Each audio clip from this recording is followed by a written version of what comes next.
Guys, तो कैसे हैं आप सब। तो आज का जो हमारा लेक्चर है वो है एक्सरसाइज 2.2 का क्वेश्चन नंबर 3 से स्टार्ट करेंगे हम, और है क्लास 9। ठीक है, क्वेश्चन नंबर 3 में हमें क्या करना है, फाइंड हमें करना है एक्स। अब हमारे पास क्या है, log x 64 is equal to 3। Same जो हमने क्वेश्चन नंबर 1 और 2 में जो फार्मूले यूज़ किए थे वही हम अगेन यहाँ पे यूज़ करेंगे। अब यहाँ पे देखें, log x 64 is equal to 3।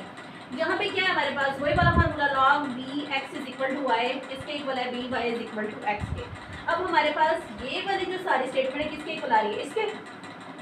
सो हम यहाँ से इसको यूज़ करके x की वैल्यू फाइंड कर सकते हैं। ठीक है, अब यहाँ पे बेस क्या है हमारे पास, ये है x, और यहाँ पे y क्या है हमारे पास 3, किसके इक्वल आएगी, x क्या है हमारे पास 64। ठीक है, x cube is equal to 64 का एलसीएम ले तो हमारे पास आता है 4 क्यूब। इस तरह से इसको 3 टाइम मल्टीप्लाई करें तो हमारे पास 64 आता है। सो यहाँ पे x cube is equal to 4 cube, यहाँ पे ये आ गया हमारे पास। अब हम क्या करेंगे, हमारे पास क्या होगा, ये और ये कैंसिल, सो x की वैल्यू क्या आ जाएगी हमारे पास 4। सो इसी तरह से हम इसके 2 पार्ट की तरफ आते हैं, log 5 1 is equal to x। अब यहाँ पे बेस क्या है हमारे पास, उसी तरह से बेस है 5, और यहाँ पे x क्या है हमारे पास, y क्या है, बल्कि y हमारे पास है x, किसके इक्वल है यहाँ पे 1।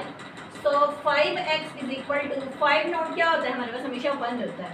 सो हमारे पास ये और ये कैंसिल, x की वैल्यू क्या आ गई हमारे पास 0। सो इसका जो सेकंड पार्ट है वो भी हो गया सॉल्व।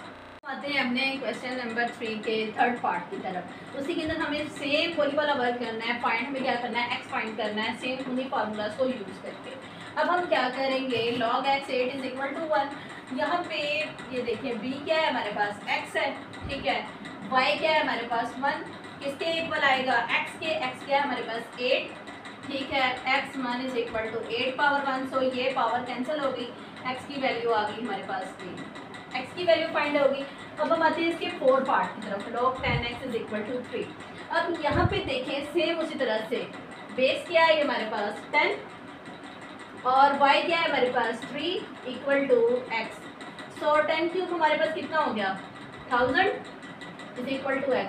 सो हमारे पास x की वैल्यू आ गई 1000। ये हमारे पास हो गया क्वेश्चन सॉल्व। क्वेश्चन नंबर 3 के 5 पार्ट की तरफ। अब 5 पार्ट के अंदर क्या है, सेम उसी तरह से है, log 4x is equal to 3 divided by 2। अब हमने क्या करना है, यहाँ पे हमारे पास बेस क्या है 4 है, y क्या है हमारे पास 3 डिवाइडेड बाई 2, किसके इक्वल है x के। यहाँ पे इस तरह से लिख दिया। अगर हम 4 के फैक्टर बनाएं तो वो क्या बनेगा, इस तरह से। ठीक है, इज इक्वल टू x। सो यहाँ पे ये और ये कैंसिल हो गया, 2 पावर क्यूब हो गई x।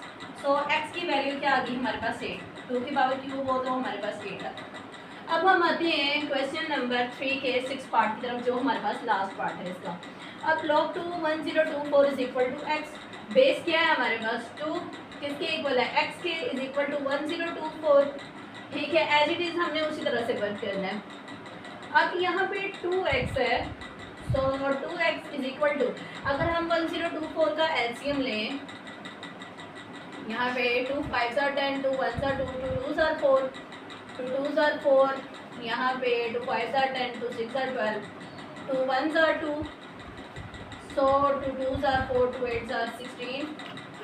यहाँ पे क्या आएगा हमारे पास, 2 6 are 12, 2 4 are 8, 2 3 are 6, 2 2 are 4, 2 1 are 2, 2 6 are 12, 2 8 are 16, 2 4 are 8 and 2 2 are 4, 2 1 are 2।